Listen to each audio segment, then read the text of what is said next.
Hello and welcome to SKB Shots. India women versus South Africa women. South Africa women విజయం సాధించింది. I think India scores of course 83 first ఎన్నోస్ తర్వాత last ఎన్నోస్ 74 మాత్రమే కొట్టడం and ఆ తర్వాత కొన్ని ఫీల్డింగ్ ల్యాప్సెస్ జరగడం గెలుచుంటే కనుక సెమీఫైనల్ స్పాట్ ఖరారయ్యేది. But still there is chance, అందులో ఎటువంటి డౌట్ లేదు. బట్ సౌత్ ఆఫ్రికా మాత్రం వాళ్ళ క్యాంపెయిన్ మళ్ళీ ఊపందుకుందని చెప్పుకోవాలి. ఫస్ట్ రెండు గేమ్స్ కొంచెం ఎక్కిళ్ళు వచ్చిన తర్వాత ఈ మ్యాచ్లో ఏం జరిగింది, let's get started. Firstly it was a good decision యాక్చువల్గా. టాస్ అయిపోయిన తర్వాత కూడా అండ్ సరస్వతి మందన తొందరగా అవుట్ అయినా Shefali Varma got them off to very good start and 5.4 ఓవర్స్కి 50+ score కూడా వచ్చింది. అన్ఫార్చునేట్లీ లాస్ట్ వికెట్స్ అగైన్ మనం మాట్లాడుకున్నాం. మారిజాన్ కాప్ ఏ విధంగా తన ఆల్రౌండ్ పర్ఫార్మెన్స్ ఇంపాక్ట్ చేయగలదని చెప్పేసి అందరూ బౌలర్స్ డిడ్ వెల్. మీరు షబ్నమ్ ఇస్మాయిల్ కానివ్వండి, మార్జాన్ కాప్ కానివ్వండి, ఐబొంగా ఖాగా కానివ్వండి, మలాబా కానివ్వండి, ఎవ్రీబడి కేమ్ ఇన్, చిప్ చేశారు బాగా. అండ్ ఎప్పుడైతే షఫాలి వర్మ వికెట్ పడిందో నిజంగా స్కోరింగ్ రేట్ మీద పెద్ద బ్రేకే పడిందని చెప్పుకోవాలి. ఆల్దో కాస్త పార్ట్నర్షిప్ హర్మన్ప్రీత్ కౌర్ ఉన్నంత వరకు కూడా కొంచెం పార్ట్నర్షిప్ బాగానే ఉన్నా, ఆ తర్వాత it was all left to వచ్చారు కొన్ని రన్స్ కొట్టారు, వచ్చారు కొన్ని రన్స్ కొట్టారు అన్నట్టుగా తయారైంది. కానీ ఎక్కడ కూడా ఒక కొహెసివ్ ప్లాన్తో రైట్ ఇంత టార్గెట్ మనకు కావాలి, ఇంత స్కోర్ మనం చేయాలన్నట్టు కనిపించలేదు. సో ఫస్ట్ ఇన్నింగ్స్ అయిపోయిన తర్వాత I felt India were around 15 shot, అంటే ఈజీగా ఒక 170 దాకా వచ్చే వికెట్ లాగే కనిపించింది. 170 వచ్చుంటే కనుక it was a winnowing score actual, అందులో ఎటువంటి డౌట్ లేదు. వికెట్ సరే స్లో అవుతుంది, కొంచెం కష్టంగా ఉంది అండ్ ఇట్ డిడ్ టర్న్ కాదనట్లేదు, కానీ కొంచెం బెటర్గా బ్యాటింగ్ చేసి ఉండాల్సిందేమని అనిపించింది. అండ్ క్లుప్తంగానే ఫాలో అయ్యాడు, పూర్తి డీటెయిల్ మ్యాచ్ చూడలేకపోయా. ఆంధ్ర ప్రీమియర్ లీగ్లో కామెంటరీ చేస్తున్నాం, ఇవాళ షో కూడా చేసాం, సో కుదరలేదనమాట పూర్తి స్థాయిలో ఫాలో అవడానికి. అండ్ దెన్ ఎప్పుడైతే సౌత్ ఆఫ్రికా బ్యాట్ చేసింది, India actually got off to good start. వికెట్లు తీశారు, కట్టడి చేశారు వాళ్ళని. 8 ఓవర్స్ దాకా స్కోర్ చూసుకుంటే కానీ ఇట్ ఓన్లీ 45. బట్ ఆ తర్వాత ఎప్పుడైతే బ్రిడ్జ్ అండ్ అలాగే మారిజన్ కాప్ కొంచెం వాళ్ళకి కుదిరిందో, వాళ్ళకి అర్థమైందో, పిచ్ పేస్ పట్టుకున్నారో వాళ్ళు, దే స్టార్టెడ్ యాక్సెలరేటింగ్. సో ఇప్పుడు చరణి ఫస్ట్ 2 ఓవర్లు చాలా అద్భుతంగా వేసింది. షీ టుక్ వికెట్స్, బ్రేక్ కొట్టేసింది. చరణిని ఆడడం కూడా కష్టంగా ఉంది. అండ్ అటువంటి పరిస్థితుల్లో దెర్ వాజ్ అ కాల్ అన్నమాట. ఇప్పుడు చరణినే బౌలింగ్ చేయించాలా, లేదంటే ఆపి మళ్ళీ చరణిని తీసుకొని రావాలా. So it is definitely 2 ways. నన్ను అడిగితే కనుక I would have continued bowling Charani, but కుదరలా. హర్మన్ప్రీత్ కౌర్ అనుకుంది లేదు, ఇంకా బౌలర్స్ కూడా ఉన్నారు, 2-3 ఓవర్లు తీసుకుందాం, కాస్త స్కోరింగ్ రేట్ ప్రెషర్ పెంచుదాం, 1 more wicket and we are through అని ఆలోచించకుండా కొంచెం స్కోరింగ్ బోర్డ్ ప్రెషర్ పెడదాం, ఆ రిక్వైర్డ్ రేట్ని కొంచెం పెంచే ప్రయత్నం చేద్దామనే ఆలోచనతో ఉండింది. అండ్ ఆ పీరియడ్లోనే చాలా రన్స్ వచ్చాయి.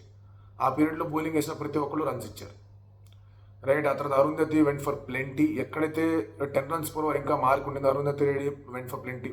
చరణి తన లాస్ట్ ఓవర్స్లో she also gave away runs. ఆ తర్వాత సరే షఫాలి వర్మ కొంతవరకు బాగానే వేసింది బౌలింగ్ అనుకున్నా కూడా ఆ ఓవర్లో బౌండరీస్ వచ్చాయి. దీప్తి శర్మ బౌలింగ్లో రన్స్ వచ్చాయి.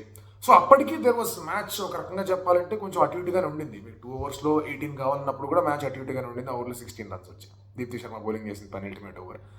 సో సమ్హౌ ఇబ్బంది అనేది కుదిరింది. ప్రేమారావత్ ఇంక్లూజన్ ఇవాళ జరిగింది, బట్ ప్రేమారావత్ వేసిన second over she went for many runs. మనం ఇదే మాట్లాడుకున్నాం, దట్ శ్రేయాంక పాటిల్ ఉంది అంటే కనుక మీ పవర్ ప్లేలో బౌలింగ్ చేస్తుంది, డెత్ ఓవర్స్లో బౌలింగ్ చేస్తుంది, మిడిల్ ఓవర్స్లో బౌలింగ్ చేస్తుంది. ఓ బ్యాటింగ్ ఆలోచన పరంగా కూడా she's a very good handy asset అని చెప్పేసి, బట్ కుదరలా. అండ్ అందుకే India had to make some changes. అరుంధతిని తీసుకొని రావాల్సి వచ్చింది స్క్వాడ్లోకి, సో దట్ ఇంకొంచెం బెటర్ బ్యాలెన్స్ ఉంటుంది, బెటర్ బ్యాటింగ్ డెప్త్ ఉంటుంది అని.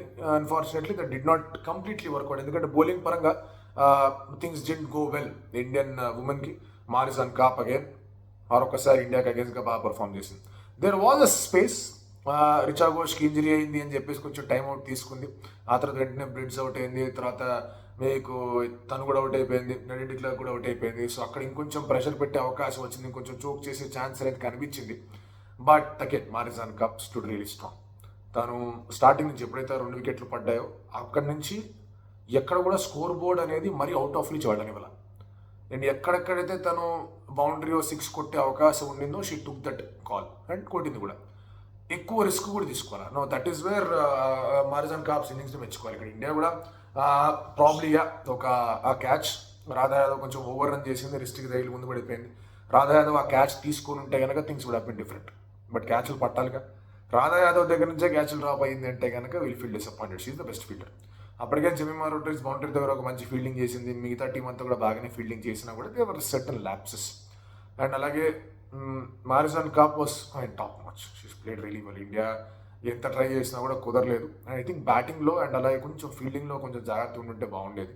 ఎస్పెషలీ సెకండ్ హాఫ్ 10 ఓవర్లు అయిపోయినది ఎప్పుడైతే థర్డ్ వికెట్ పడిందో అక్కడి నుంచి వే దట్ బ్యాటర్స్ ప్లేడ్ అర్థం కాని సిచ్యువేషన్లోకి వెళ్ళిపోవడం, that is something that India could have avoided అనిపించింది నాకు. But still nothings last yet. ఇప్పుడు చాలామంది వచ్చేస్తారు, నెదర్లాండ్స్ మీద గెలిచారు, పాకిస్తాన్ మీద గెలిచారు, సౌత్ ఆఫ్రికా వచ్చేసరి ఓడిపోయారని చాలామంది వస్తారు. I still believe that we can go to the semifinals. And ఇంకా 2 మ్యాచ్లు ఉన్నాయి మనకి. We'll play Bangladesh, will also play Australia. Belief ఉంది సెమీఫైనల్స్కి వెళ్తారని చెప్పేసి. అండ్ ఇప్పుడు ఉన్న పిచ్లు మీరు అబ్జర్వ్ చేసుకుంటే కనుక యాక్చువల్గా చెప్పాలంటే India should have one this match seriously. ఒక 15 రన్లు అక్కడ ఎక్స్ట్రా వచ్చినా లేదంటే ఆ క్యాచ్ పట్టుకున్నా things would have been different. So ఇక్కడ అర్థం చేసుకోవాల్సింది ఏంటంటే ఏమేమి they are not beaten black and blue. మీ వన్డే వరల్డ్ కప్లో కూడా ఒక మ్యాచ్ అయితే దే బీటన్ కంప్లీట్లీ, బట్ ఇంకో 2 మ్యాచ్లు క్లోజ్గా వచ్చి ఓడిపోయారు.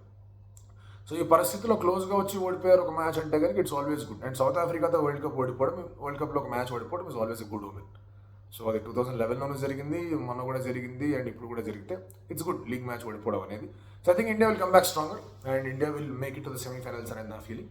సో ఇందాక అన్నట్టుగానే పూర్తి స్థాయిలో మ్యాచ్ చూడలేకపోయాం, to get in to the details and all of that stuff. But ఉన్నంతలో వేర్ ఇండియా లాస్ట్ అని దాని గురించి మాట్లాడుకున్నాం. Let's see how things go.